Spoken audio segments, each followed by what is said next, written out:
Hello guys, இப்போ நம்ம எங்கே வந்துருக்கோம்னு பார்த்தீங்கன்னா சரவணா ஸ்டோருக்கு துணி எடுக்கலான்னு வந்தோம் ரம்ஜானுக்காக. என் ஃப்ரெண்டு வீட்டாண்ட இருந்தேன், எங்கடா போகிறீங்கன்னு கேட்டான். துணி எடுக்க போகண்டா, நல்லா நானும் வரண்டான்ட்டு வந்துட்டான். அப்படியே பார்த்தோம், நான் துணி எடுக்கிறதுனே தெரில, சுற்றி முற்றி பார்க்குறோம்.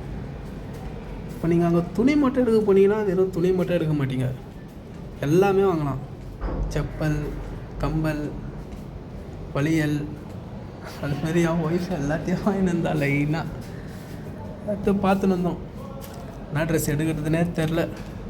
அடுத்து காட்டுமா, நீ பொறுமையாக தேடு, நான் அது வரைக்கும் வீடியோ வீடியோ எடுக்க ஆரம்பிச்சிட்டேன். அடுத்து பாப்பாவுக்கு பார்த்தீங்கன்னா பசி எடுத்துக்கிச்சு, அதனால் பாப்பாவுக்கு புட்டி பால் இருந்துச்சு, அதை குத்துனேன். அப்படியே நான் ஒரு சைடில் துணியை தேடின்னு இருந்தேன்.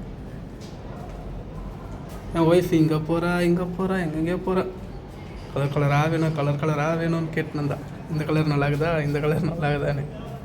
நீ எதனா ஒரு கலர் ஒன்று எடுமா. என் பாப்பா கற்று டென்ஷன் ஆகி என்னை கீழே விடு, நான் போய் தேடுறேன்னு என் பாப்பா தேட ஆரம்பிச்சிச்சு துணியை. என் பாப்பாவும் தேடி பார்த்துச்சு. போங்கப்பான்னு நான் அது மட்டும் போகுது ஒரு சைடில். எங்கம்மா போகிறேன்னு நான் ஓடினது கற்றுது. என்னை அறிக்கை விட்டு நான் டான்ஸ் ஆடணும் அப்படின்னு ஒரு டான்ஸ் ஒன்று ஆடிச்சு. நானும் அந்த டான்ஸ் எல்லாம் பார்த்துக்கினேன். எங்கள் ஒய்ஃப் வந்து துணி ஒன்று எடுத்துன்னு வந்து காமிச்சாங்க, இந்த நல்லா இருக்கா அப்படின்னு. அம்மா நீ 1.5 வயசு துணி எடுமானா 3 வயசு துணி எடுத்துன்னு வந்துக்கிறம்மா அப்படின்னு. ஒன்றே வேறு துணியை ஒன்று எடுத்துகிட்டு பில் கவுண்டருக்கு போய்ட்டு காசு கேட்குறாங்க. நான் அப்படியே டப்புன்னு காசு எடுத்து கொடுத்துட்டு, இதுதான் ட்ரெஸ்ஸு, பாப்பாக்காக எடுத்த ட்ரெஸ்ஸு. அதுக்கடுத்தது பார்த்தீங்கன்னா என் பாப்பா வந்து அங்கே ஒரு ஓடாத கேம் ஒன்று இருந்துச்சு. அந்த கேம் ஆண்ட போய்ட்டு என் பாப்பா பார்த்தீங்கன்னா கார் ஓட்டணும் இருந்துச்சு. உடனே என் ஃப்ரெண்டு வந்து காட்டு, நான் உனக்கு ஓட்ட கற்றுத்தரேன்னு வாங்கி ஓட்ட கற்று கொடுத்துனேன் தான் என் பாப்பாவுக்கு.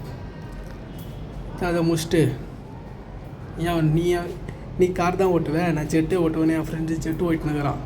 அங்கே இருந்த கஸ்டமர் மேலே பட்டு அவங்க ஃபுல்லாக சிரிப்பாயிடுச்சு. இப்போ பார்த்தீங்கன்னா 2000 ரூபாய் மேலே துணி எடுத்திங்கன்னா சரவணா ஸ்டோரில் கிஃப்ட் மாதிரி தராங்க. இன்னும் பர்ச்சேஸ் முடியல, பார்ட் 2ல் பார்ப்போம்.